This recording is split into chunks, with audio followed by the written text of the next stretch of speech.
All right, it is 6 o'clock. I will call the 12th regular Common Council meeting to order. Will the clerk please call the roll? Or, excuse me, say the quote of the day first. Thank you, Mr. Mayor.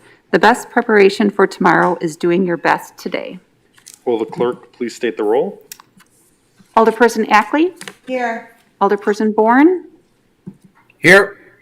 Alderperson Decker? Here. Alderperson Feldy? Here. Alderperson Felicki-Pineski? Here. Alderperson Laster? Here. Alderperson Mitchell? Here. Alderperson Perella? Here. Alderperson Salazar? Here. Alderperson Savaglio? Present. There are 10 present. Thank you. For those in attendance, would you please stand for the Pledge of Allegiance? I pledge allegiance to the flag of the United States of America and to the republic for which it stands, one nation, under God, indivisible, with liberty and justice for all.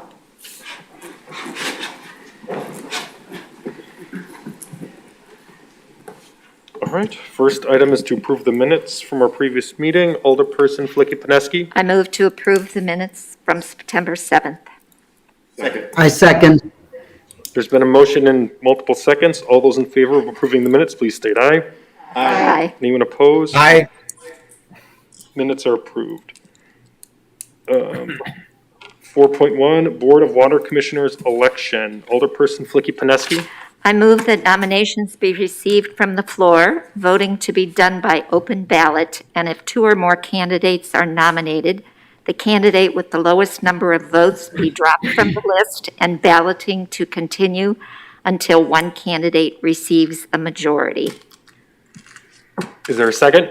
Second. Second. Motion and second. Are there any nominations? Alder Felicki-Pineski. I nominate Richard Dale. Second. There's been a motion second. Are there any other nominations? Are there any other nominations? Are there any other nominations? Seeing none. Alderperson Felicki-Pineski. I move to close nominations. Is there a second? Second.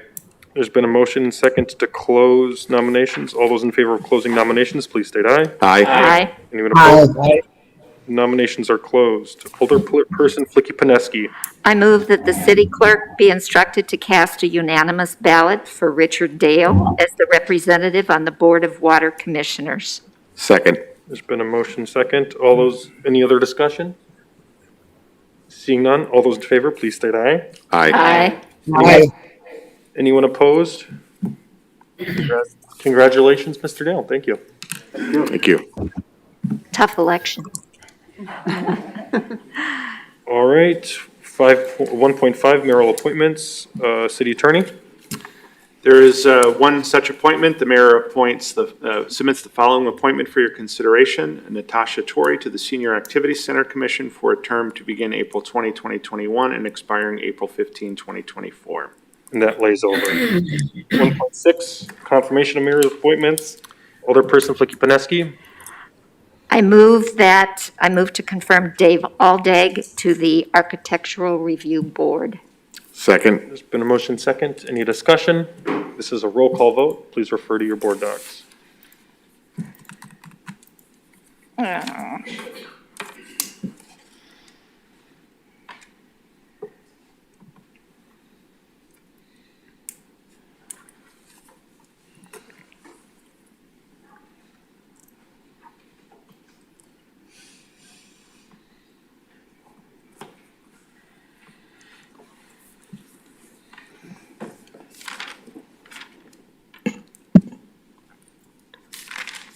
Alderperson Feldy?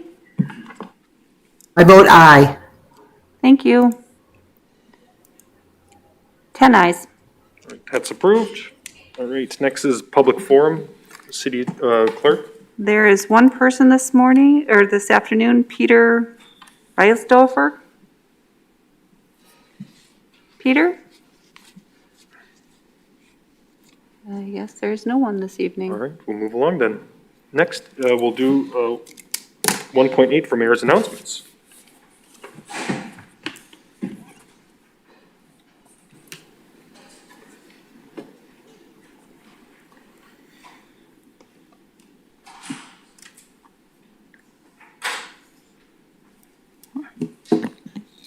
All right, since we have a good audience tonight and there's a Packer game tonight, I'll keep this relatively short. So we'll start off with some proclamations. First proclamation, whereas on April 15th, 1921, a group of 52 respected and enthusiastic business individuals established a charter of the Qantas Club of Sheboygan, and whereas throughout the history in Sheboygan, the Qantas Club has sponsored major recreational, educational, and community service projects which have served to the benefit of the entire Sheboygan community. And whereas a leading service club in the community, the Sheboygan Kiwanis Club has helped organize and sponsor the formation of numerous additional Kiwanis clubs throughout the Sheboygan area.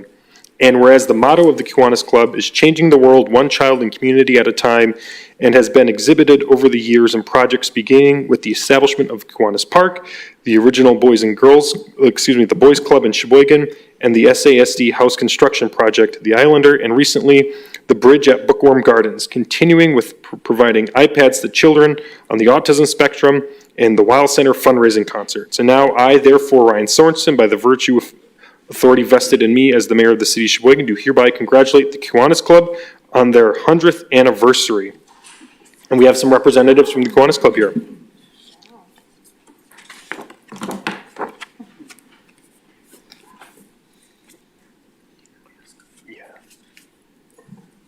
Congratulations. Do you have a word you want to say? Yes, thank you. I'd like to introduce Carolyn Miesfeld, who is a board member of the Kiwanis Club, and my spouse, and Mark Ellis, who is current president of the Kiwanis Club of Greater Sheboygan. And thank you, Mayor, and thank you, Council, for doing this. Yes, our Kiwanis Club was founded in 1921 by a lot of the founding fathers of Sheboygan. Carl Prange and some of the doctors. Otto Fiedler was the first president, who was, or Otho Fiedler, O-T-H-O, was the first president. And the first project, of course, was the $16,000 for Kiwanis Park. And then the next one, we built the bathhouse at King Park, and we've been going on forever. We like most service clubs, we're a little lower right now, but we keep going.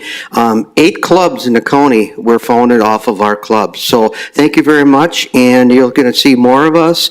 We have a concert coming up in October, and the fundraising for that's going to land home. So come join us, and thank you very much.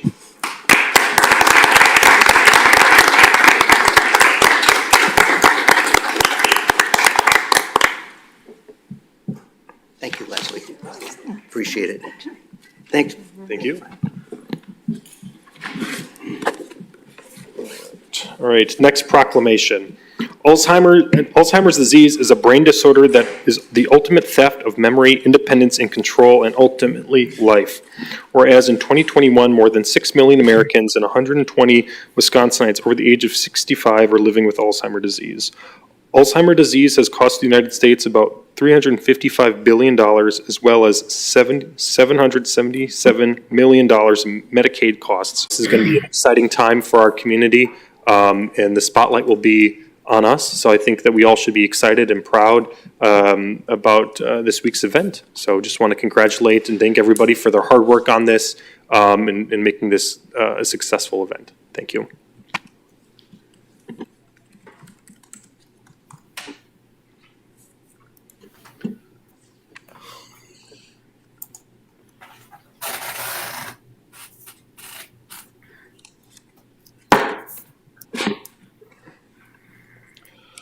All right, next we'll go to 2.1, communications. Alderperson Flicky-Pineski. I move to file. Second. There's been a motion and a second to file. Any discussion on this item? Mayor, Alderman Boren. Alderman Boren?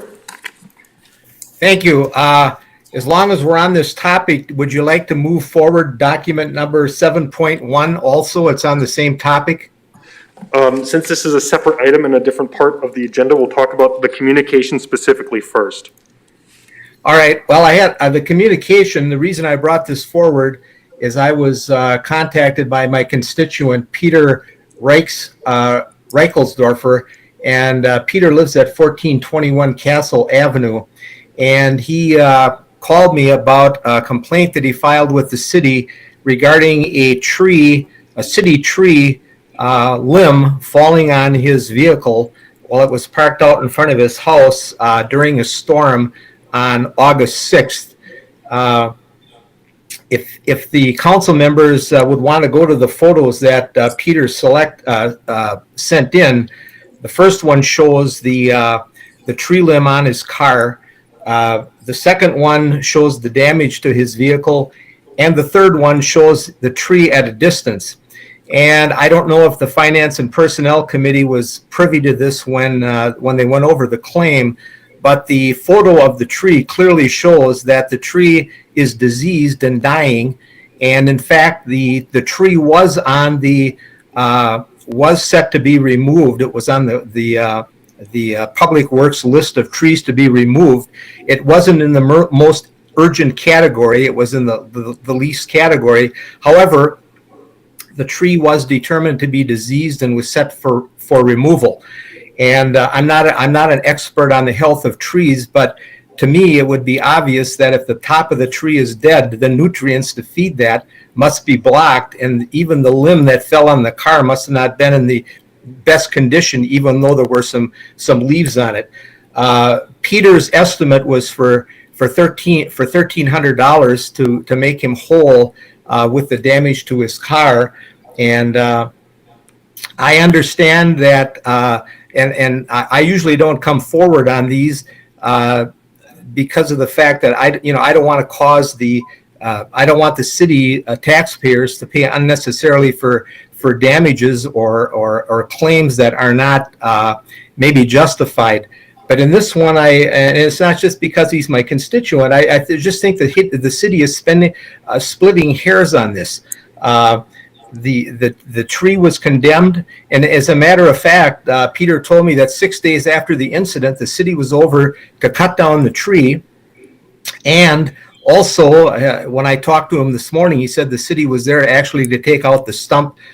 To take out the stump, and I also understand that for the city has a program that supposedly shields them from liability on this type of things, that they can say if the constituents decide to take these to court, that well, we have a program and we're going to spend X amount of dollars this year to take care of problem trees. We also have a program similar to that for problem sidewalks. We spend about $80,000 a year to repair sidewalks. And again, that is to shield us from potential lawsuits. So I, in my opinion on this case, this to me is an obvious one. I think the city should pay the $1,300 claim to make Peter whole. Thank you. Thank you, Alderborn. Any other discussion from alders regarding this item? Tim? Yes, thanks. I'm Tim, the city forester, and I just want to give you a little more backstory on this tree.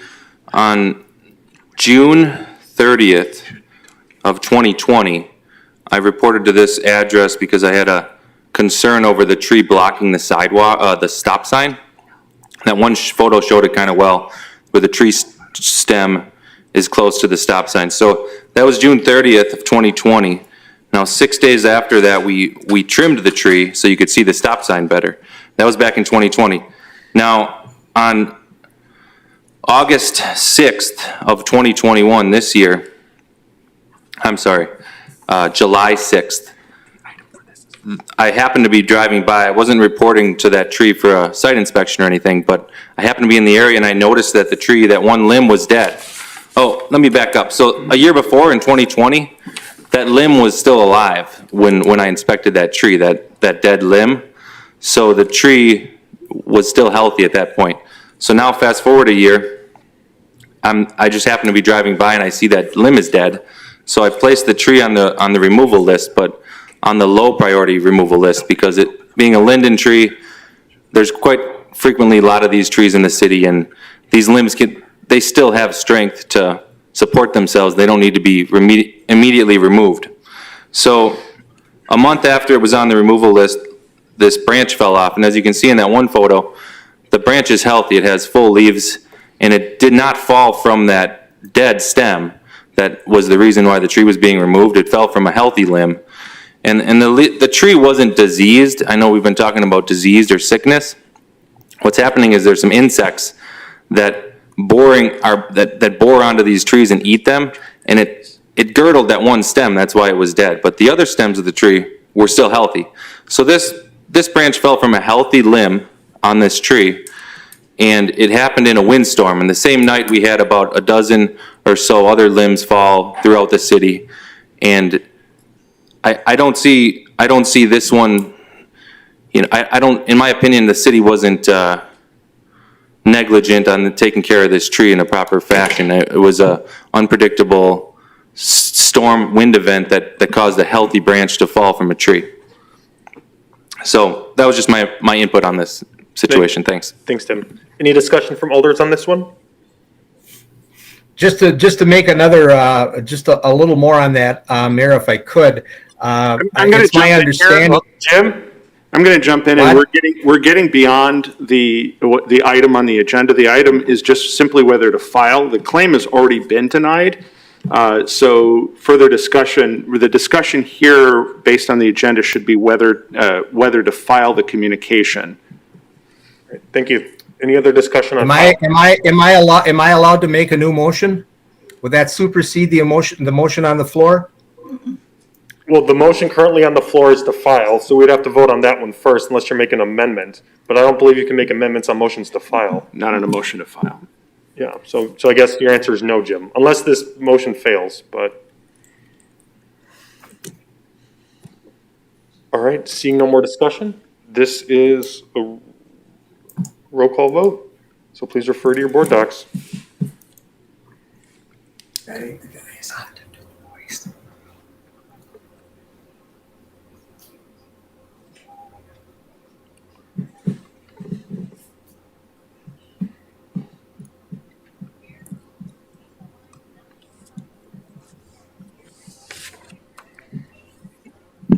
Alderperson Feldy?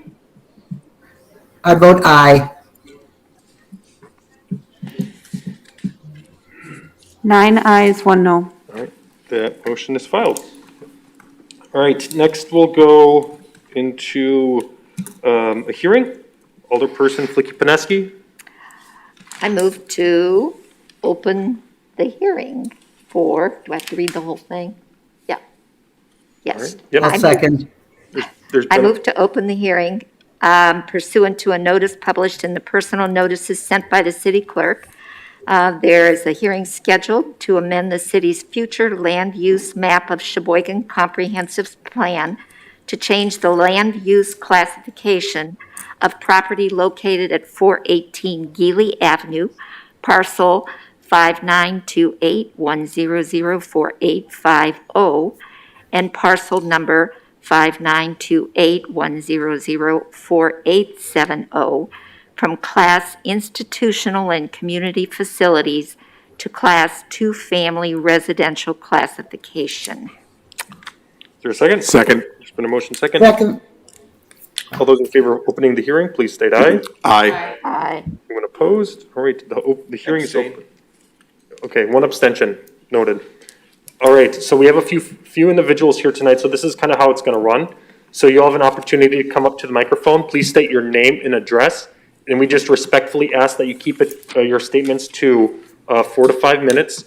So this isn't a debate between neighbors and the folks looking to change this or the city. This is just to hear your concerns and your thoughts, to make city officials aware about what the neighbors are thinking in your neighborhood and what the city should be aware about when we're making a decision. So, all right. Is there anyone wishing to go first on this item? Is there anyone wishing to be heard? All right, come on up.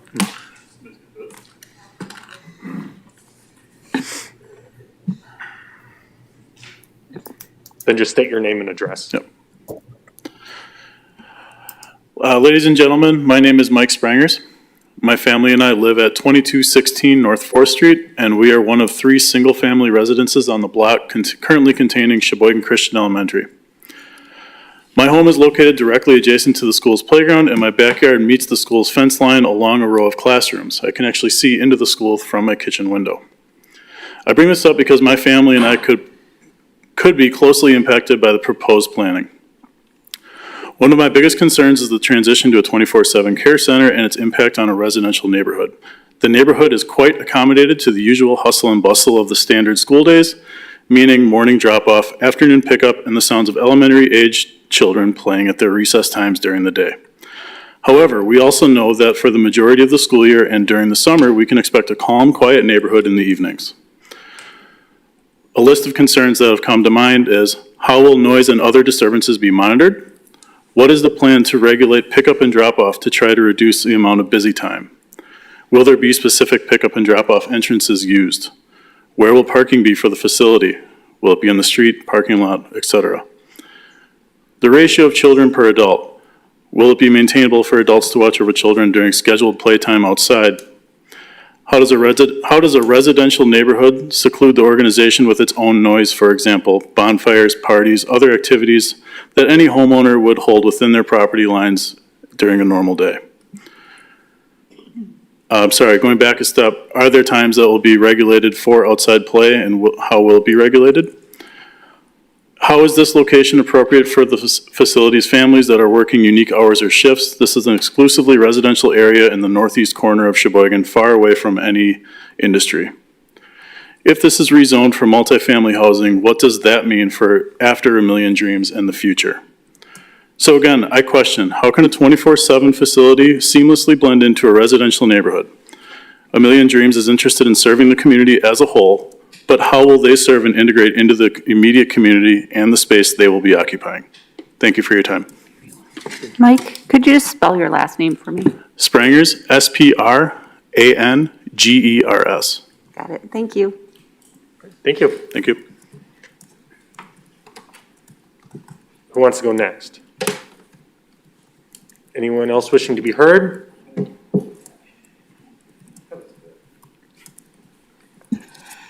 Hi, my name is Sue Ann Terp. I live at 333 Euclid Avenue.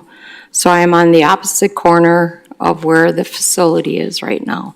And my concern was also, why do you want to change the zoning? My next question is, like Mike had said, the drop-off, I'm assuming you do it on Euclid because Geely only has parking on one side of the street and it's all residential. So I just need some clarification on this. And also, how is this being funded?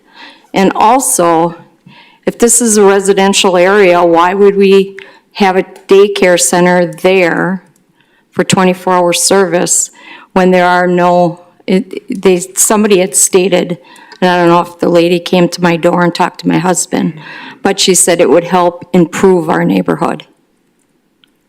And my question is, how is that going to improve my neighborhood? Thank you. Thank you. Anyone else wishing to be heard?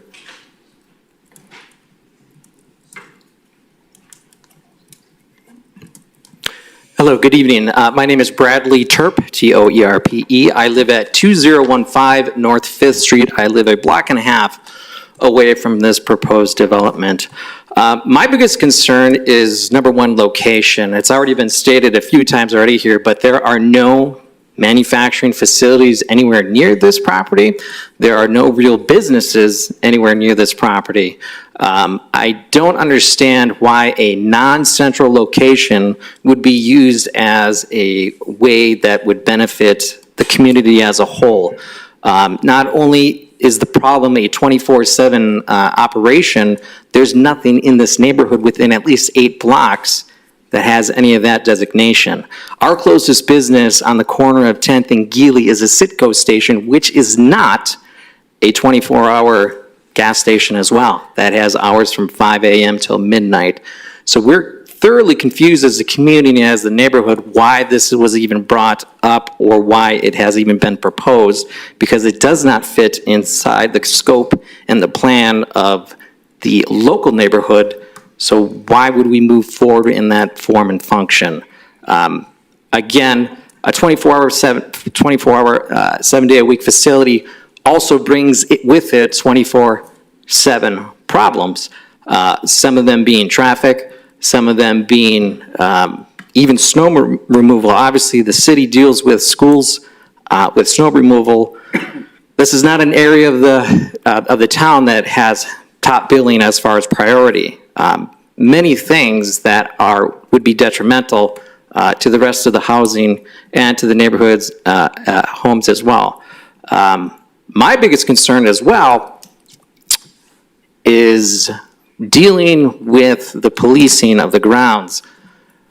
With the type of facility that they're proposing, including with the type of personnel that they're looking to bring on, I do not feel safe. I have 4 children of my own, and I would not feel safe with some of the things that they're suggesting that they would like to provide at this current location.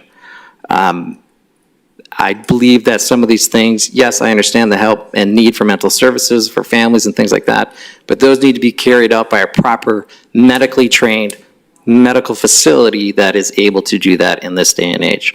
And those are my thoughts. Thank you for your time. Anyone else wishing to be heard? Anyone else wishing to be heard? Okay. Yep, come on up. Thank you. My name is Sam Zelpi. I live at 422 Euclid Avenue. That's an address that's directly across the street from what had been the entrance to the school that had been there. I've heard numbers mentioned this evening, 24/7 several times. I'd like to add one other number to that, and that's 365. We understand that this would be a 24/7, 365 daycare center. No exception for holidays, as we understand it, no exception for weekends, no exception whatsoever. It's been made very clear that our neighborhood for blocks and blocks and blocks has been strictly single family. It's been that way for an indefinite period of time. There are concerns on our part, certainly, of noise, traffic issues, some potential safety issues. As we understand it, in a letter that we've received from the lady who's proposing this facility, is that the type of facility that's being proposed here, the 24/7, 365 daycare center, is a facility that's not available anywhere else in the state of Wisconsin. Now, some might say, well, then we need something like that in Sheboygan. But you have to appreciate the uniqueness that this property and this facility would present to especially the neighborhood and the surrounding community. It's a different kind of animal, and I respectfully suggest that that be considered in any deliberations you have in this matter. Thank you. Sam, could you please spell your last name for me? Zelpe, 422 Euclid. Thank you. Thank you. Anyone else wishing to be heard? Anyone else wishing to be heard? Paul Gruber, 508 Bullrath Boulevard. My home, the backside of my home is on Geely Avenue. It's a half a block away from the proposed site. I like the idea of a 24/7 daycare center, but very succinctly, not in that neighborhood. Thank you. Thank you. Anyone else wishing to be heard? Anyone else wishing to be heard? Go ahead. No. Jeff Miller, Mueller, 434 Euclid Avenue. I just want to reiterate the 24/7 aspect of this. I'm a light sleeper. That's it. Thank you. All right. My name's Jerry Turp, 333 Euclid Avenue. That was my wife that talked earlier. I had a couple questions too, and the concerns of the operation of it. There's a lot of vagueness of who's running it, what kind of staffing, professional or not, the hours, and being a daycare, the brochure had said daycaring children from 2 to 18. I don't understand what an 18-year-old would need for a daycare. So I'm wondering what kind of facility this is and what they're proposing to help with at an 18-year-old. These are a lot of questions that are not answered yet. So I'd like to have that considered before they go ahead with this. Also changing it from a schooling to a daycare and then changing the thing to a housing or family, I don't see the purpose of doing that if it's just a daycare. So I don't know, are they planning housing people there, or are they planning? There's a lot of questions that have not been answered. I'd like to have answered before it gets that far. That's all. Thank you. Anyone else wishing to be heard? Anyone else wishing to be heard?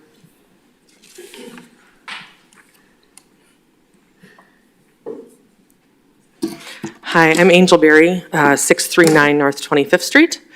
I'm the executive director and co-founder of A Million Dreams. Thank you to all of our, hopefully for future neighbors, for coming and expressing all of your concerns. I'm going to try and answer them really quick within 5 minutes. As far as the noise goes, we don't anticipate a lot of traffic late in the evening or overnight. These people are working third shift, they're already at work. So they're not going to be picking up and dropping off in the middle of the night, they'll be dropping off late in the evening, picking up in the morning. We're not going to have kids outside once it turns dark. We're not going to have them running around and screaming during the evening hours. They're little kids, so we're going to be having them on the inside whenever it's dark. So it should be pretty quiet in the evening. Obviously not as quiet as a vacant school building, but I don't anticipate a large amount of noise. The pickup and drop off is going to be on Euclid. We do have that parking lot there. We will not be parking on the street at all. All of our staff is going to be in the parking lot, and then we are going to have a pickup and drop off area on Euclid where people can drive straight up to the door and drop off their children or pick them up. That makes it a little bit quicker so that they're not hanging out outside all the time. Times for outside play are going to vary, and it's not going to be all of the children all at the same time. So you're still going to hear those noises and the giggling and the playing out on the playground that you're used to. Maybe a little crying from the little ones, but again, that'd be during the day. It is far away from the industry, but it's really, really difficult to find a location that works for childcare. Childcare has a lot of regulations that goes with it. We have to have outside space, we have to have ample parking, and we have to have enough separate space to meet the requirements of childcare as far as age groups and maximum amount of kids in one age group. So it's really difficult to find a location, and Todd Wolf had actually suggested this when I met with him, and it's just a perfect location for what we're trying to do. The classrooms are already there. The separation for the kids is already there. It's a great solid brick building, which is wonderful for insulating not only heat and air conditioning, but noise as well. What else? Snow removal, we are going to be hiring, so we will have them out there removing snow probably quicker than the city will get there.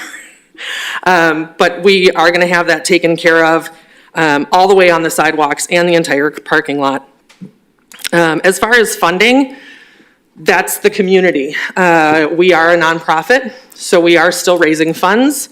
We do have some donations that have come in already from some people in the community, and we are reaching out to a lot of the organizations that are going to benefit from our care, and we'll continue to be funding it through that and grants.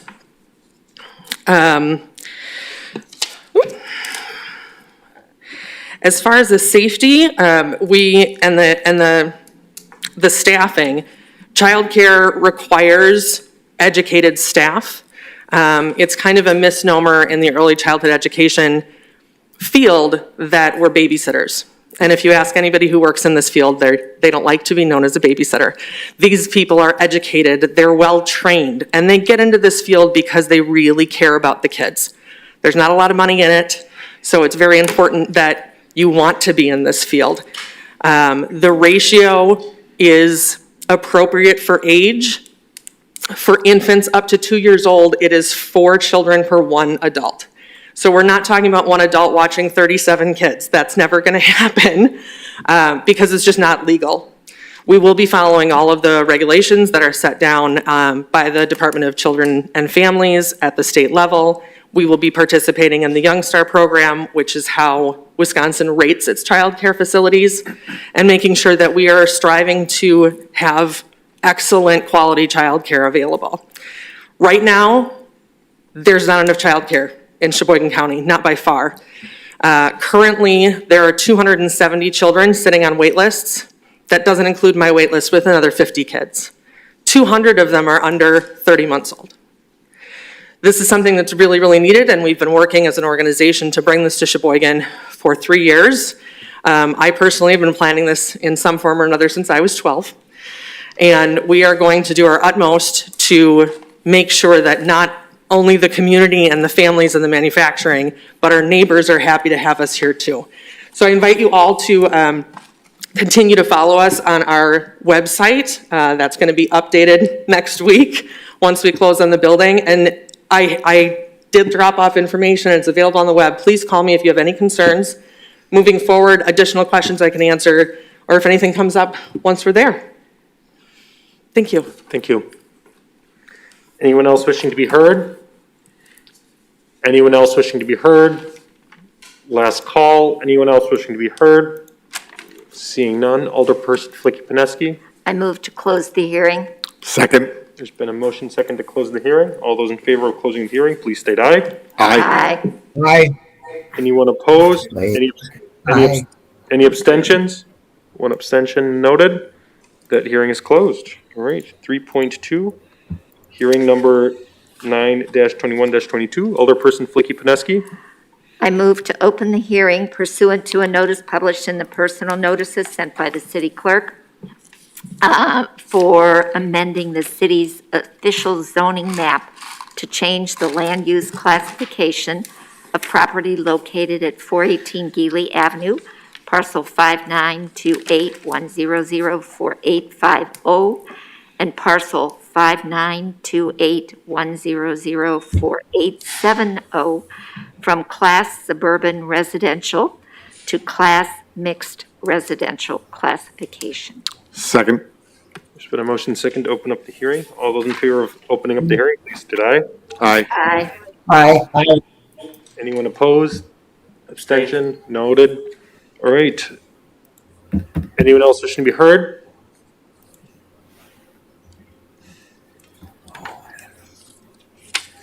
Same, Mike Sprangers, 2216 North 4th.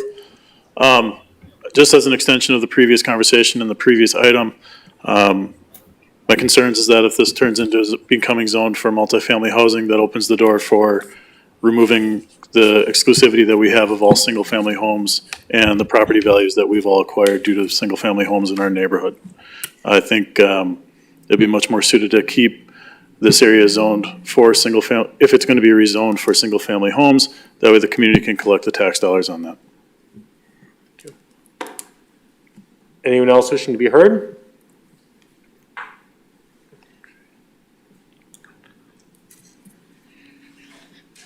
I'm back. Angelberry, 639 North 25th Street. In regards to the type of zoning that we applied for, we did not apply for commercial because we don't want to we don't want to start that ball in this neighborhood. It's too residential. So as a mixed residential, there is the permission to apply for a conditional use permit to run a child care facility there, whereas it's not zoned. It's not in the classification zoned right now, but we don't want to set the property up for commercial building in the future. So that's why we applied for this particular. Thank you. Thank you. Anyone else wishing to be heard? Anyone else wishing to be heard? Last call. Anyone else wishing to be heard? I just wanted to find out what kind of numbers of people they think they're going to bring into this facility, and what's the maximum and the minimum before they go ahead with this all yet. Just a lot of unanswered questions. I'd like to have the council please table this for at least a month so we could get some more answers. There's not, the site itself is very vague. Even her brochure is very vague. Anyone else wishing to be heard?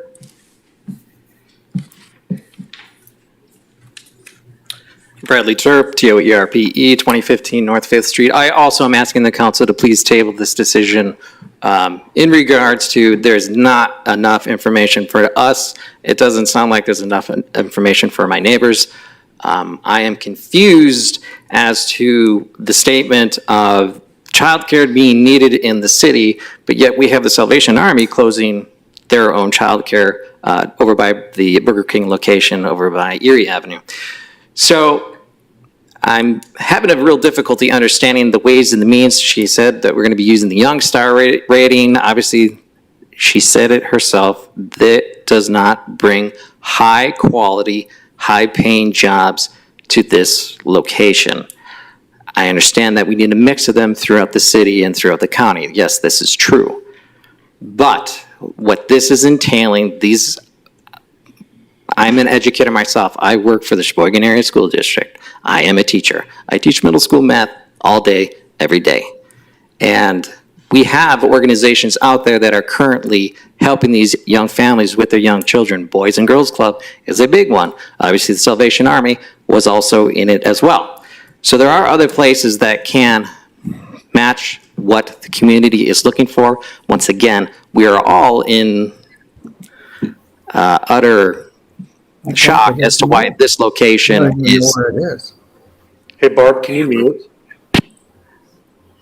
Sorry about that. That's okay. Does you want to answer her? She knows where the location is. No, it was side conversation or. Oh, yeah. Gotcha. Okay. So yes, it's frustrating because this looks like we haven't had much input as a community. From the date of the letterhead to the date that it was proposed here for the council, it was not very long. We're talking maybe less than 30 days. So for us as a neighborhood, we would like more information. Once again, enrollment, the type of workers, who is actually going to be benefiting from this. Obviously, you've already heard that the neighborhood feels that we are not going to be benefiting from this. And again, for a 24/7, 365-day facility, this does not fit this neighborhood. It is not a central location. People are literally going to have to be going out of their way in order to get to this facility through a quiet residential neighborhood. Thank you. Thank you. Anyone else wishing to be heard? Anyone else wishing to be heard? Just one more question was, I'm wondering where they're getting all their employees from, since so many businesses are short now, and it sounds like this is for only having one adult for every 4 children. That's going to take a lot of people. I don't know where they're going to get them all from. I'd like to know how that's going to procure through this. Thank you. Anyone else wishing to be heard? Anyone else wishing to be heard? Last call. Anyone else wishing to be heard? Seeing none. Alderperson Flicky-Pineski. I move to close the hearing. Second.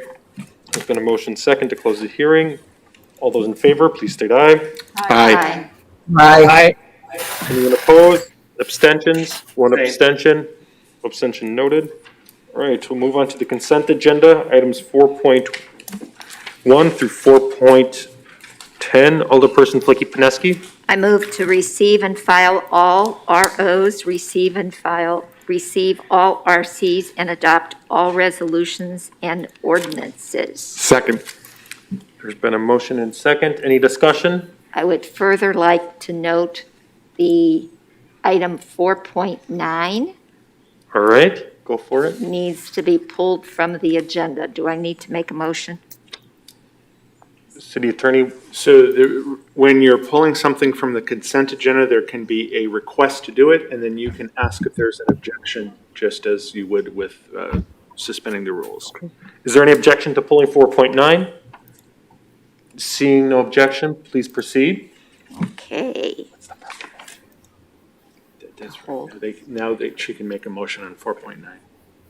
The Now I correct, have to make another motion on 4.9. if you, Yes. Yeah, deal with 4.9 Okay. here, and then you'll deal with the rest of it. I move to pull 4.9 for a separate vote at a different time. well, it's been pulled. So the Yeah, correct motion would be to hold. To hold. To hold, pardon me, hold.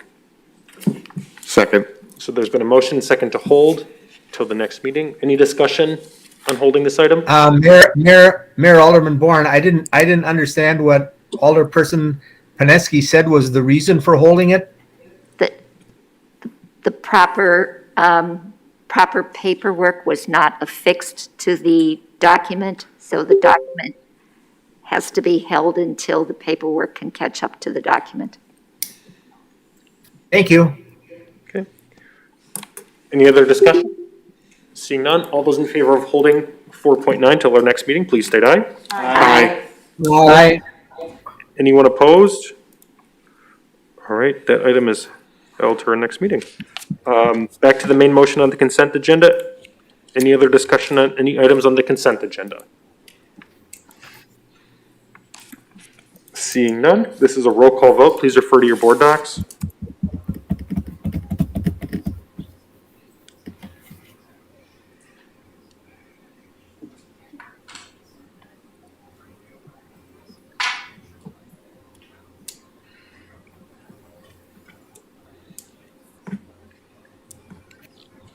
Alderperson Feldy?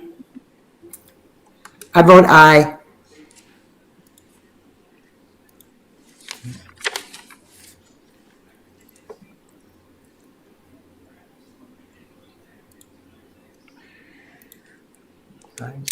It's 10 ayes. All right, the consent agenda is approved. 5.1, RO number 812122 by the City Plan Commission, to whom was referred General Ordinance number 2221 by Alderpersons Feldy and Mitchell, annexing territory owned by the City of Sheboygan and assigning the zoning designation of suburban industrial. Wishes to report that this matter was discussed at a regular City Plan Commission on September 14th, 2021, and after due consideration, recommending adopts the ordinance. Alderperson Mitchell? Thank you, Mayor. Make a motion to receive the IRO and adopt the ordinance. Is there a second? Second. Any discussion on this item? Mayor, Alderman Boren. Alder Boren? I did go over this before the meeting, but it slips my mind. What piece of property are we talking about here? Chad? This is a piece of property that the city recently purchased on South Business Drive. It's 6 to 7 acres, kind of south of Horizon. The Finance Committee had recommended purchasing and the council adopted it for incorporating it into the South Point Enterprise Campus. So it's surrounded on 3 sides by our industrial park. Thank you. Any other other discussion on this item? Seeing none, this is a roll call vote.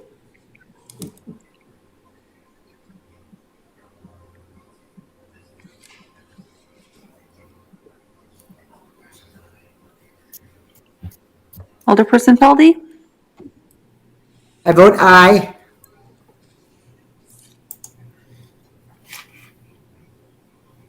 Ten ayes. That's approved. Item 5.2, RO number 822122 by the city clerk, submitting license applications will be referred to the Licensing Hearing and Public Safety Committee. 6.1 through 6.3 under resolutions will be referred to a variety of committees.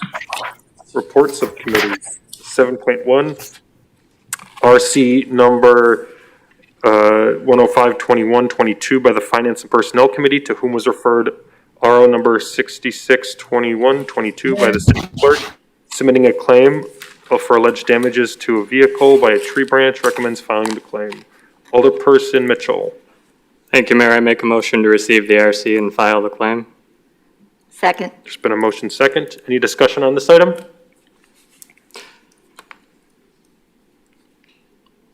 All right, seeing none, this is a roll call vote.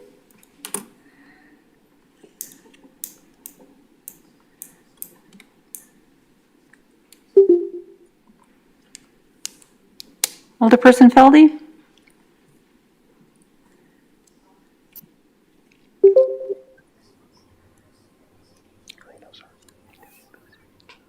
Alderperson Feldy? I vote aye. Thank you. 9 ayes, 1 no. All right, that's approved. RC number 1062122 by the Finance and Personnel Committee, to whom was referred resolution number 512122 by Alderpersons Mitchell and Flicky-Pineski, authorizing the appropriate city officials to execute an engagement letter agreement between Baker Tilly US LLP for strategic planning consulting, authorizing the city administrator to enter into a future scope appendices with Baker Tilly, and authorizing the finance director to make the necessary budget adjustments and appropriations for the 2021 budget. Alderperson Mitchell? Thank you, Mayor. I make a motion to receive the IRC and adopt the resolution. Second. Been a motion second. Any discussion on this item? Mayor Alderman Boren. Alder Boren? Thank you, Mayor. Got a question. I've been around long enough to remember the last strategic plan that we did, and I don't believe when we did that one that we hired a consulting firm. And reading the agreement prior to the meeting tonight, it looks like Baker Tilly is not really accepting any responsibility for the work that they're going to do for us. Basically, they're saying if garbage goes in, garbage comes out, but hopefully that's not going to be the case. And remembering back 5 years ago when we did not hire a consultant, I have a lot of confidence in our city staff. We have some outstanding people that would be working on this internally. And I have a hard time justifying the dollar amount of over $100,000 to hire Baker Tilly when I think the last time around we did it quite well in-house. And I think that that $100,000+ could be used for something else that would be much more appropriate. Maybe if our city administrator would want to convince me, because right now I'm not going to support this. All right, I got Chad buzzing in first, and then Todd. Thank you, Mayor. So to answer your question, Alderman Bourne, the reason that we've decided to go out and get a consultant is because when we did the first plan 5-6 years ago, there was very minimal public engagement as part of that process, and it was strictly based on the limited staffing of being able to go out and meet with people and try to understand what the public wants when we're putting together a 5-year vision of how we should spend our capital improvements and other funding. So the idea behind bringing a consultant that's got expertise in strategic planning is really about trying to engage with the public to the best of our ability and get to all different age groups and demographics and try to understand what people are looking for as it relates to how we should improve our community going forward. So the goal with them is to facilitate exterior workshops outside of City Hall as well as inside City Hall and inside the city workforce, but really to engage the public in how we see ourselves and where we see ourselves going in the next 5 years. Administrator Wolf? Thank you, Mayor. Alder Bourne, just to refresh everybody's memories of 5-6 years ago, as Director Pelichek had kind of touched on, when we did our strategic plan, it was the first strategic plan for the city of Sheboygan, and it was a great start. We have great staff. But as Chad had pointed out, and I remember, as well as I'm sure you will, we did not have constituent involvement. We did have less than I'd say 6, maybe 7 people from the actual public actually in attendance. But as we all should remember, they were sitting in the back of the room, and it was the department heads that basically were in charge of, and the alders were involved with the strategic plan. The spirit of the strategic plan is really to be the voice of the constituents, telling us, the city and the city leadership, the direction, the vision, and mission of what we're supposed to stand for and support and be producing for them. So in my opinion, respectfully, the reason why we're looking to bring Baker Tilly in is because they do this and they are one of the experts that are out there. And we did put an RFP out there. We reviewed multiple companies that are basically, this is what they do, and this is their capabilities, and they do it every day. Our city staff did a great job 5-6 years ago, but that's not what we do every day, and we really need to hear from the constituents. And this is really to basically reach out in multiple settings, allow for the constituents to get involved, also to listen to the different department heads that we have throughout the city and see what we need to do to move forward with a newer vision and a newer mission. And one of the things that we are looking to do is after 3 years do what I call a course correction. And that's to make sure, as we all know, every 5 years, a lot of things can happen and change. And we want to make sure that we're still on target. So I know it's a lot of money, and I'm not disagreeing with that. But you get what you pay for, is what I told my dad when I was a young lad. And the interesting piece is, if you look at this, the return on investment is going to be helping us to make sure that we put our resources to the exact pieces that the constituents want us to do. Thank you. Alderperson Perella? Yes, I just wanted to also comment that it is my understanding that the service will be covering the 5 years, correct? So there will be some feedback and some help that we could get from Kelly during the 5 years course. So it's not just that they will help gathering the information one time and give us the numbers or give us the stats. I assume that they will help us working with the results over time. Do I understand this correctly or not?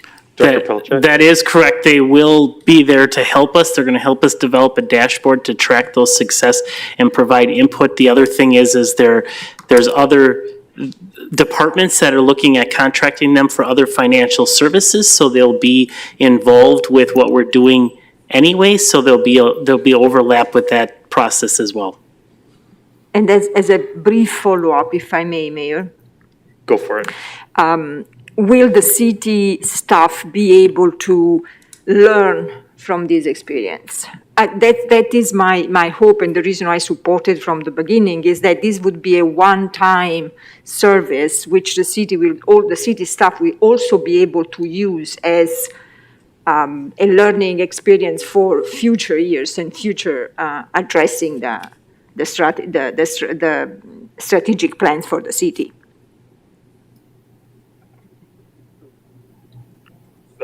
I guess Chad buzzed first. I would say yes. I think some of it comes down to manpower and staffing.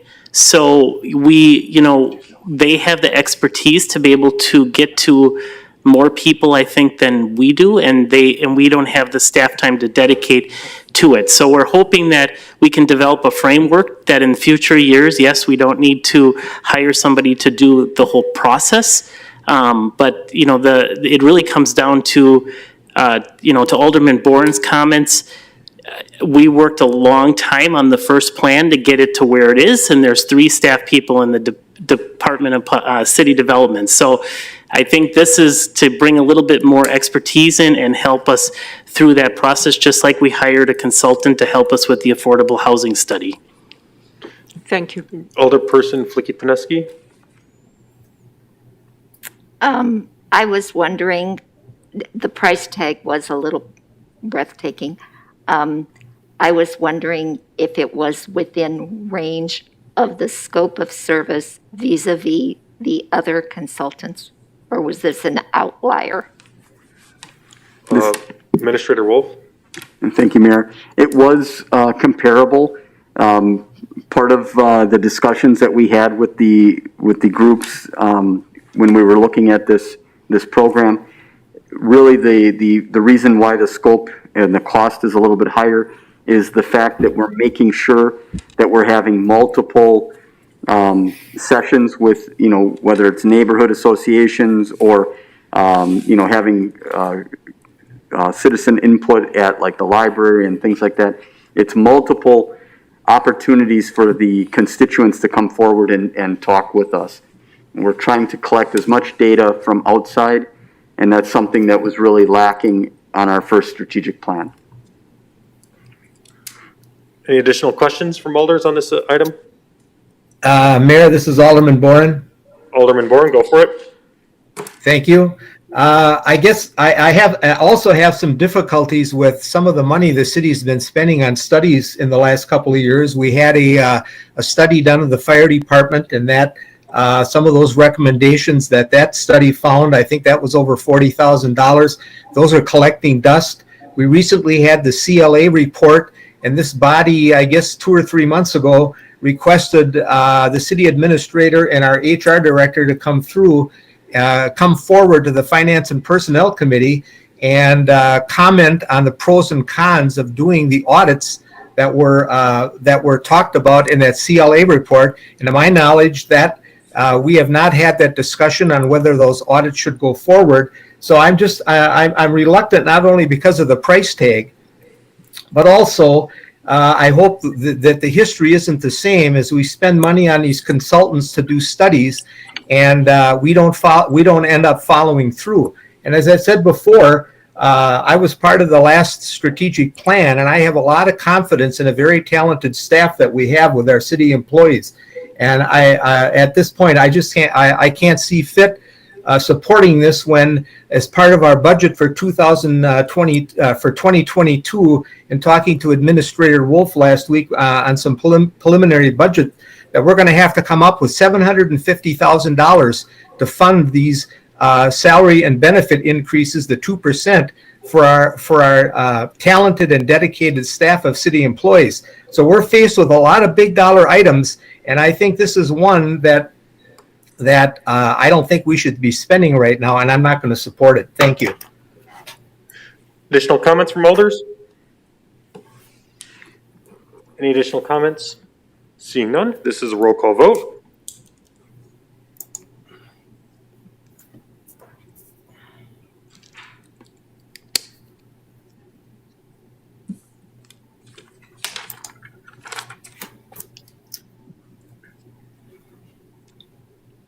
Alderperson Feldy? Okay, thank you.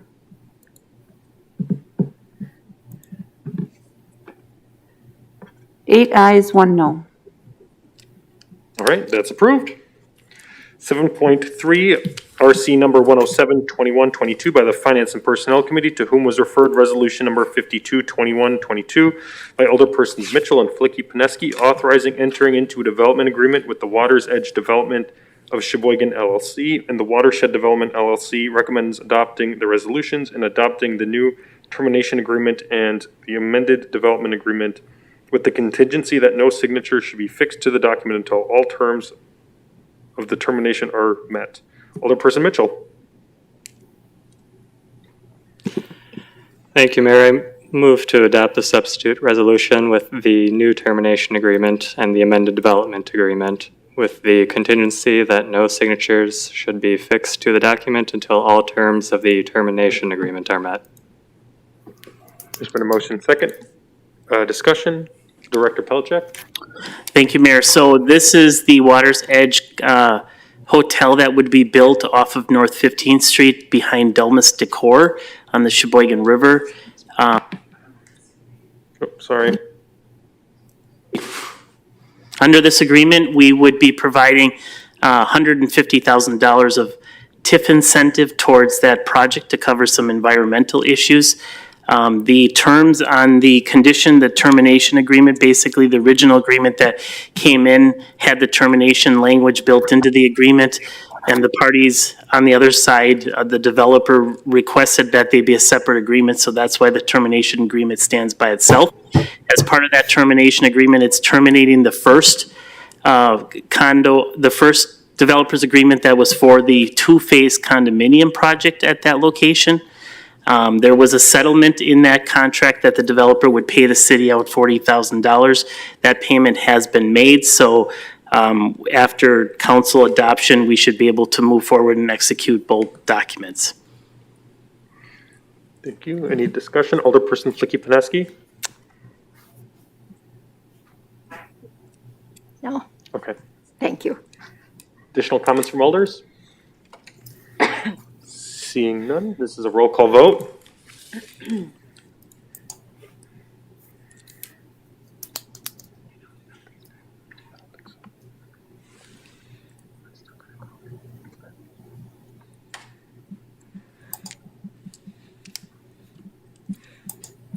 Is Alderperson Feldy still on the call?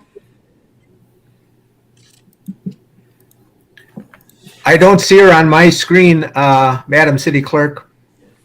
Thank you, Alderperson Bourne.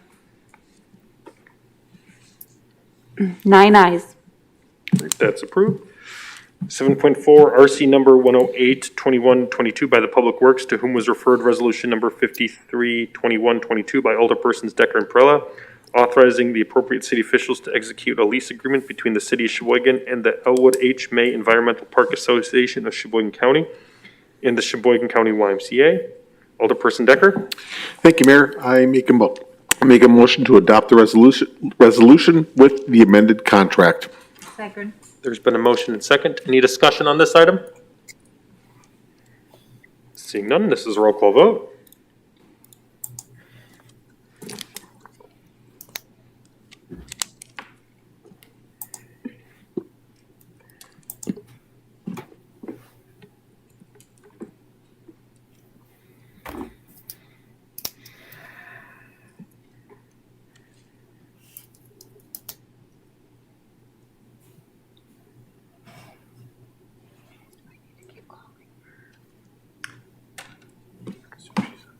Nine ayes. All right, that's approved.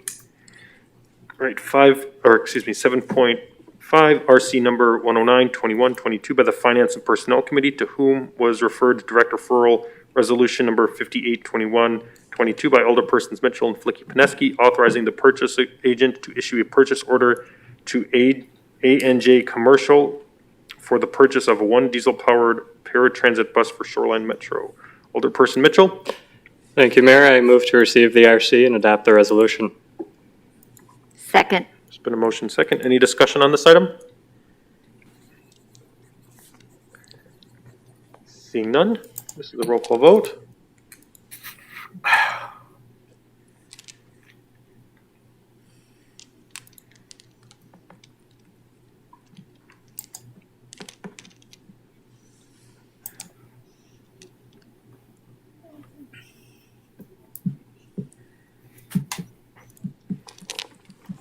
Nine ayes. That's approved. 7.6, RC number 110-2122 by the Licensing, Hearing, and Public Safety Committee, to whom was referred direct referral resolution number 59-2122 by alderpersons Feldy and Ackley, authorizing the purchase agent to issue a purchase order for the purchase of 7 vehicles for the Sheboygan Police Department. Alderperson Ackley. Thank you, Mr. Mayor. I move to accept the RC and adopt the resolution. Second. There's been a motion and second. Any discussion on this item? Seeing none. Mayor, this is Alderman Bourne. I had a question for the chief. Go for it, Jim. Thank you. Chief Domagowski, with these 7 vehicles, are these all going to be patrol vehicles? And the 2 hybrids that you are proposing purchasing, what would those be used for? Thank you. So 6 of the 7 are patrol vehicles, one's an unmarked vehicle. Of the 2 hybrids, one is an unmarked and one is a patrol vehicle. So it would be the first one that we would be piloting. And our new mechanic has recently attended training to be able to service those vehicles. Thank you. Any other discussion on this item? Seeing none, this is a roll call vote.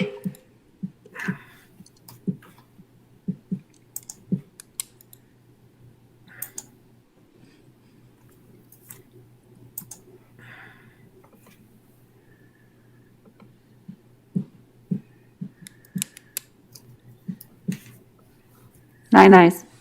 That's approved. 7.7, RC number 111-2122 by the Public Works Committee, to whom was referred general ordinance number 2021-22 by alderpersons Decker and Perella, creating a no parking zone on the east side of North 9th Street, north of Center Avenue. Alderperson Decker. Thank you, Mayor. I make a motion to receive the RC and adopt the ordinance. Second. There's been a motion second. Any discussion on this item? Alderperson Salazar.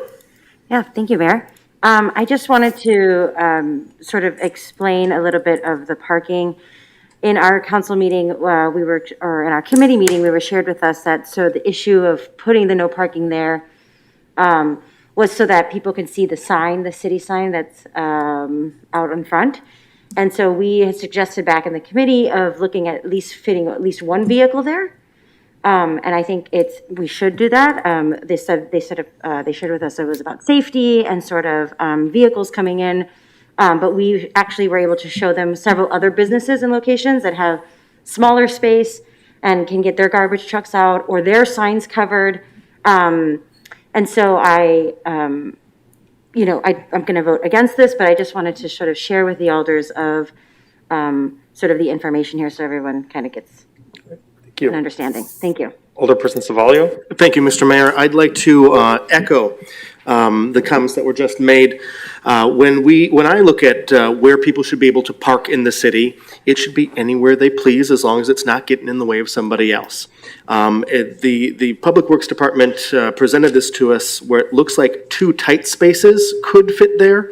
And through discussion, we decided that, I thought that one space would have plenty of room to fit where there's a safe ingress and egress for egress and or getting in and getting out of City Hall. And you'd still be able to see the sign well. And we could still fit one person's vehicle there if somebody needed to park.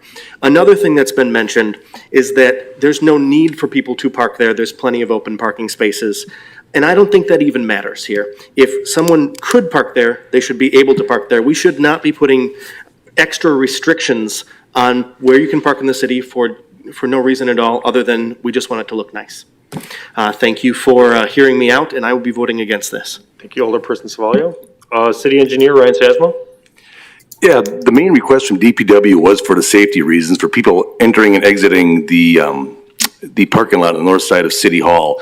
It eliminates any sight distance issues. That was the main reason for this request. And we've had a temporary no parking sign out there for a month and a half, and we've had no negative feedback from anybody that eliminating this spot was an issue. Thank you. Mayor, this is Alderman Bourne. Alder Bourne? Thank you. I was one of the alderpersons who voted in favor of restricting the parking there, and I gave the example of an F-150 truck or larger parked there. First of all, it's going to block the sign, which looks very nice. It's going to block people who are not familiar with City Hall where it is, blocking that sign. And also the safety issue of coming out of the parking lot there behind the fire department. I've had a couple incidences myself where I've come out on that side and I've had to get the front of my vehicle out practically on the street to be able to see the left in order to proceed to make a left-hand turn going south. So I just feel that the reasoning that the city engineer gave was good and it was logical as far as people being able to view the sign again that we just installed. It's beautiful. And also being able to get in and out of that parking lot there at City Hall without having to get the front end of your vehicle out to look either left or right, which you should do anyway, but having to get your vehicle so far into the street that could cause a safety hazard. So I will be supporting what the city engineer put forward to not have a parking spot there. Thank you. Thank you, Alder Bourne. Additional comments from alders? Alder Flicky-Pineski? This is the first time I've seen a neutral recommendation come out of a committee. Does that mean the vote was split 3-3 or 2-2 or whatever? Alder Decker? 2-2. Yes, I was not in attendance. I was ill that day, so there was only two there, so it was a 2-2 split. So Okay. that's how it came out that way. Thank you. Thank you. Additional comments? Seeing none, this is a roll call vote. So, excuse me, Mayor, a yes vote will be to restrict the parking there? That is correct. Thank you.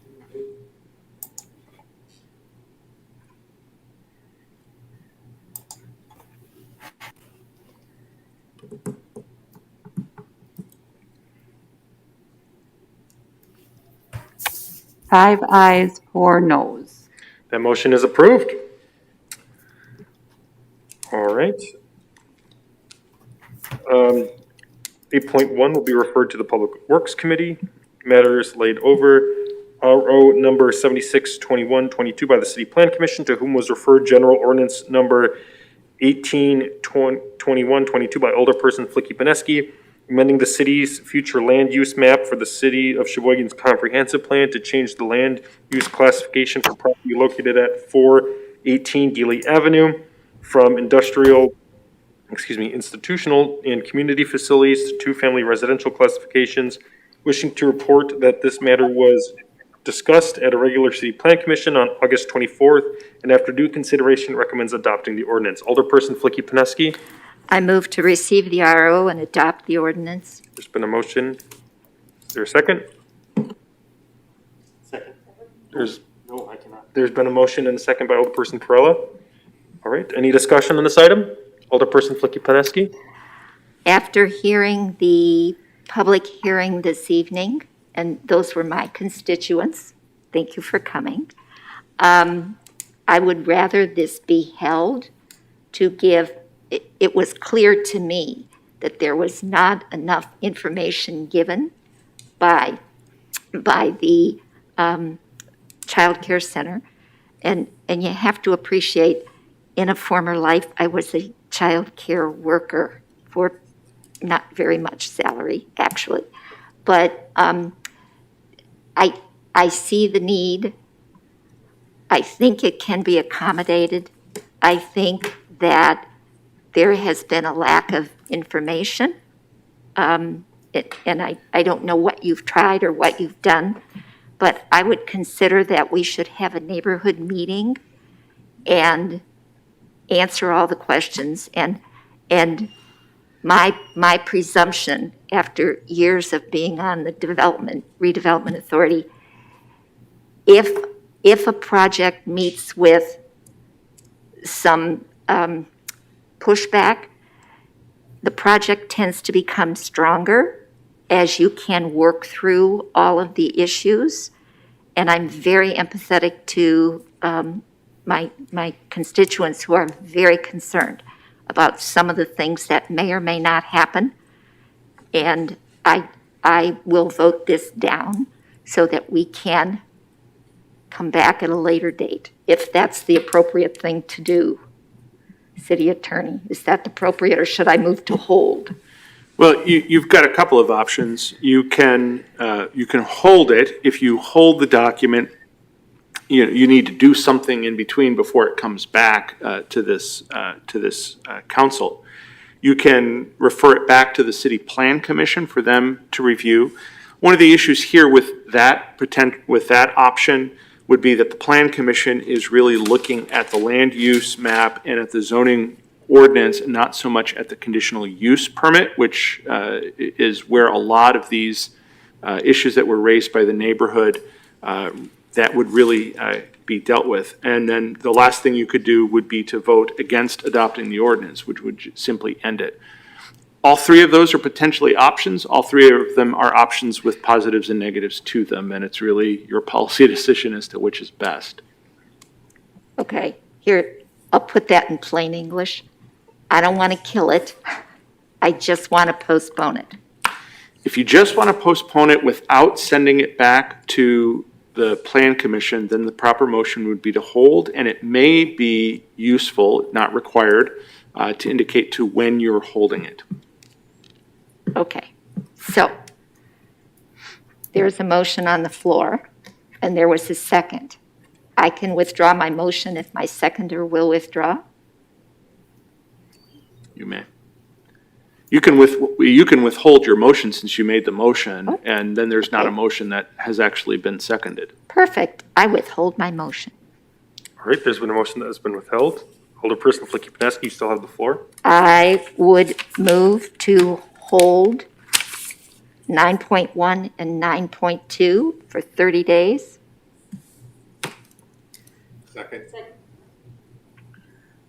So there's been a motion second to hold for 30 days. For clarification, do you just want to hold it until another council meeting? Because with your motion, we'd have to have a special council meeting then to discuss this item if it's exactly 30 days away. We don't need to have a special council meeting. It wouldn't, what it would do is by holding it 30 days, it means you're not going to take action on it for 30 days. It technically makes it holding it until the next meeting after the 30 days are up. Okay, sounds good. Fine. Just clarify. There's been a motion and second to hold for 30 days. I do see some lights on. So I'll go down the list. Alder Decker. Yes, I have a question. So it was discussed at the City Plan Commission. Were the residents at the City Plan Commission meeting? Were they able to speak at that meeting? Or did they not get notification? That's, I guess, my question about that. So as the chair of the Plan Commission, there were no neighbors there. It's a public meeting, so they did have the opportunity, but I think the notice goes out after that, and I see Director Pelchek as a green light. That's absolutely correct, Mayor. So we are not required to send public notice for the Planning Commission. They're just making a recommendation, as Attorney Adams stated, whether it's inconsistent with the city's future land use and complies with the zoning ordinance. If this was approved and we moved into the conditional use permit process, that would require us to do public notice to people within 100 feet of the proposed development, and then they would be invited back. But at the City Planning Commission, it was posted as a public meeting, but no formal notice was sent. Thank you. Alder Perella? Yeah, I just wanted to reiterate actually what Alderwoman Roberta said, that it seemed to me that there is an issue of communication, or at least of non-satisfactory communication. There are too many open questions and hot questions that need to be addressed. Thank you. Director Pelchek? I just have a question for Attorney Adams. If this is held for a number of days, are we required to have another public hearing process? At this point, no. You've held the hearing. Now, if it had been defeated, or there are some actions that may have required another hearing, but at this point, you did hold the hearing, and you are now taking action based on the hearing. So you actually, what the purpose of the hearing was actually met. Additional comments from alders? Mayor? Alder Bohr? Yep. Thank you, Mayor. I have a question. Maybe staff can answer this. If not, if the staff can't answer it, then I would like to make a motion to open the floor to the woman that is proposing this daycare. My question is if we hold this for 30 days, is this going to jeopardize her closing on the building or jeopardize the closing period? So, from a parliamentary procedure point of order, you would have to make a motion to open the floor for public members to do that, and city attorney's not. I understand that, but if somebody from the staff knows the answer to my question, that wouldn't be necessary. But if the staff doesn't have the answer on the closing, then I would make a motion to open up the floor to ask her that specific question. Chad? I don't know the exact answer, but I believe that the closing must be in a couple weeks, in a week, in a couple days. Okay, so the closing is in a couple days. So if you hold it, they're going to either have to amend the contract and go back and renegotiate that.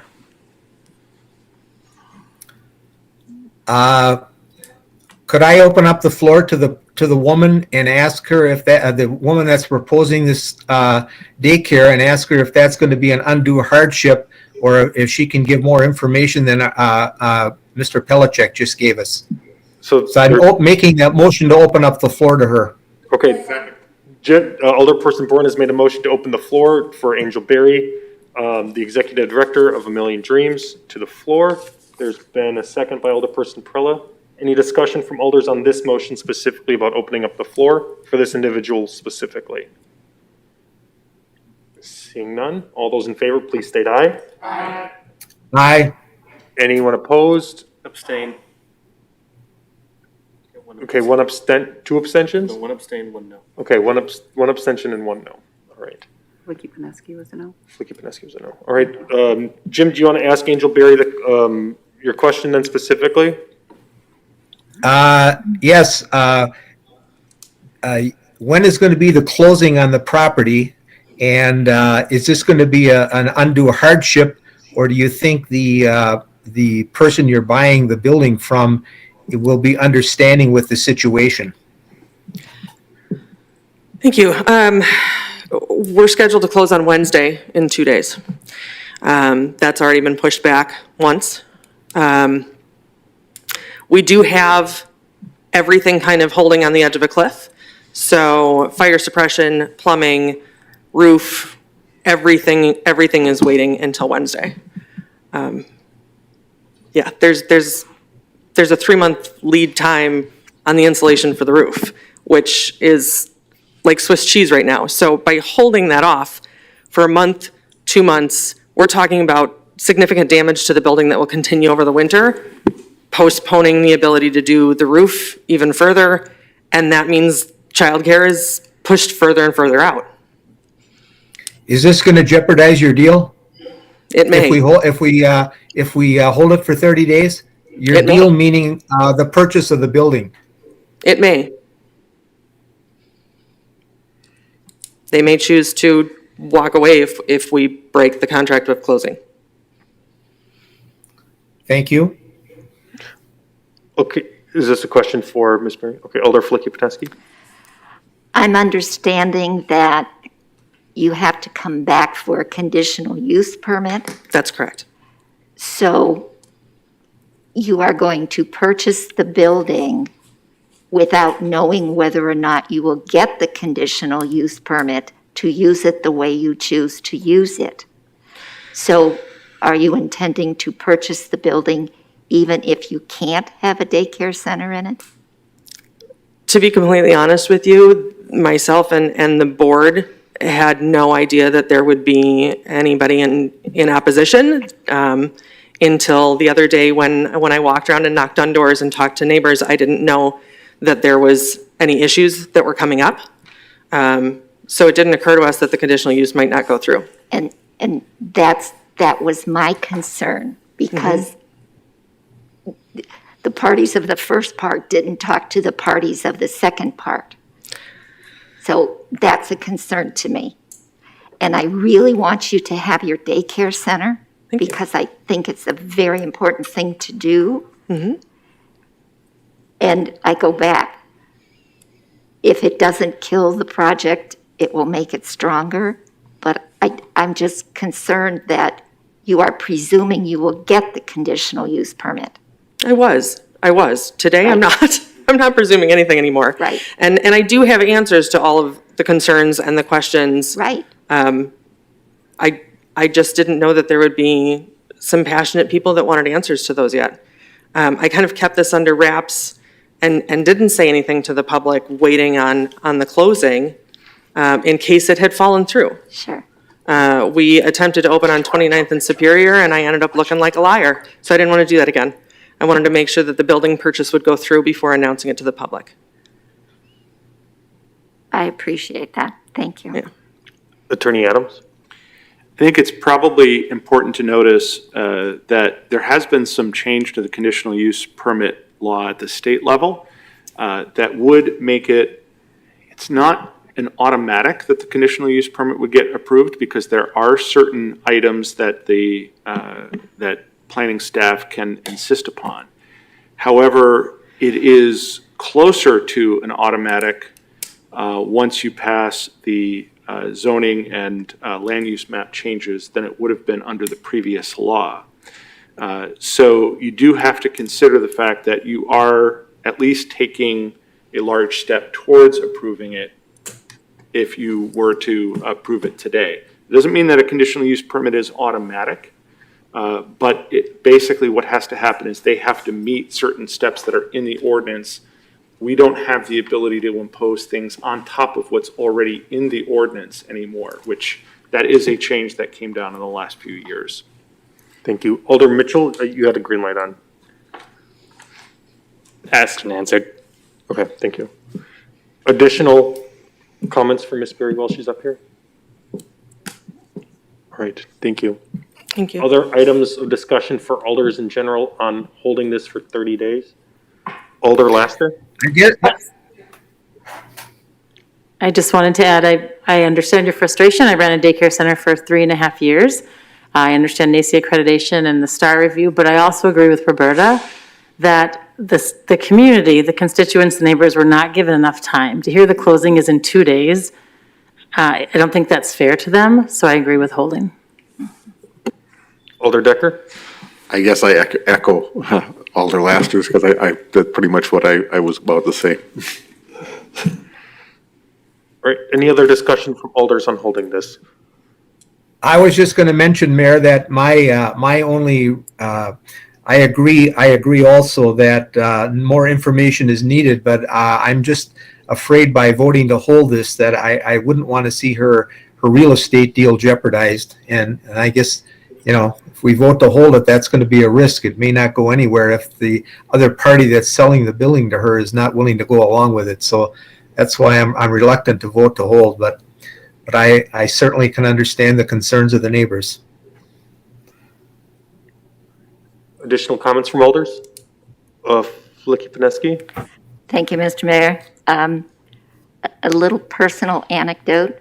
The house that we live in now, we bid on. We lost it. It went to somebody else. 3 months later, I got a call back that said the house fell through. The other party did not buy it. And we purchased the house for $30,000 less than we originally bid on it. So there is a God. Things do happen.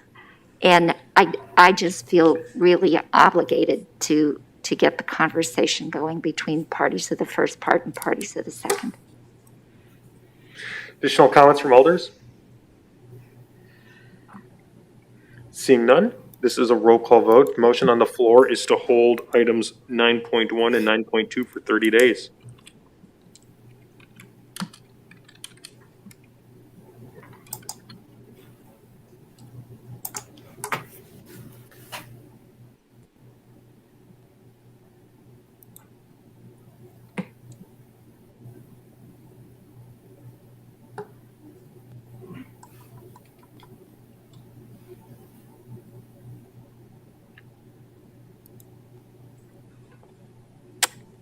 Eight ayes, one abstain.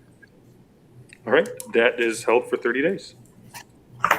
Item 10.1, motion to discharge the Public Works Committee regarding direct referral resolution number 572122 by Alderpersons Decker and Perella designating the city forester as the city's authorized representative for the purpose of the Wisconsin Department of Natural Resources Urban Forestry Grant for calendar year 2022 and instructing authorizing representative to submit the urban forestry grant application. Alder Decker? I make a motion to withdraw or to discharge the committee for this. Second. There's been a motion second. Any discussion on discharging this from committee? I guess I'll just quick comment on it. This was just, it's basically a procedural move because there's a document that was not properly attached to it, so we're just going to be running it through on that. Additional comments? I guess the motion to discharge, we can do a voice vote, right? All right, all those in favor of discharging this from the committee, please state aye. Aye. Aye. Anyone opposed? All right. 10.1 is now on the floor. Alder Decker? Thank you, Mr. Mayor. Make a motion to, let's see, to approve. All right, there's been a motion to approve. Is there a second? And then there's a second. Any discussion on approving this item? Suspend the rules. Yeah, You need to suspend the rules and it's Oh, to I'm sorry. adopt 10.2. I'm sorry. Make a motion to suspend the rules. Any objection to suspending? Seeing none, Okay, now I make a motion to adopt. there's been a motion to adopt in a second by Alderperson Perella. Okay. Additional comments on this? No. Seeing none, this is a roll call vote.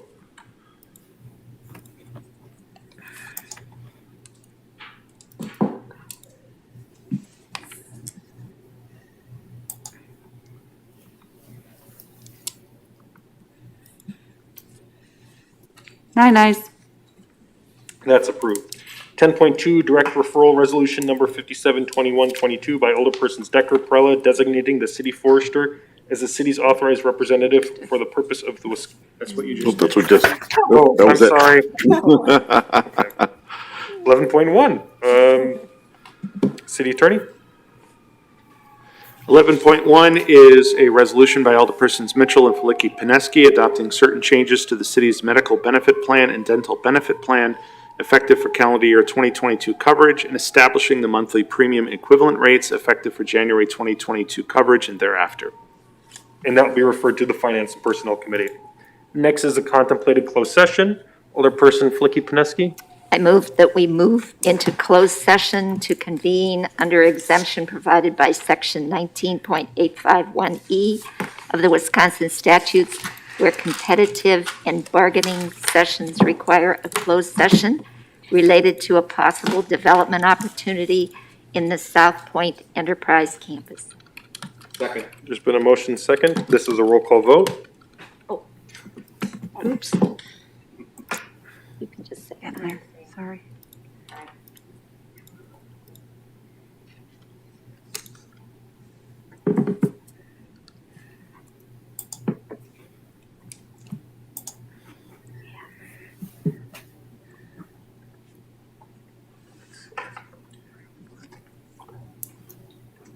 call your name.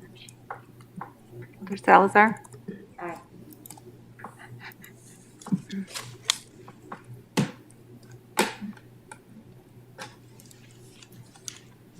Nine ayes. All right, that's approved. All right, for those watching, this ends our meeting for the day. The council will adjourn in closed session as well. So thank you, everybody, for attending today. And then we'll move into 305.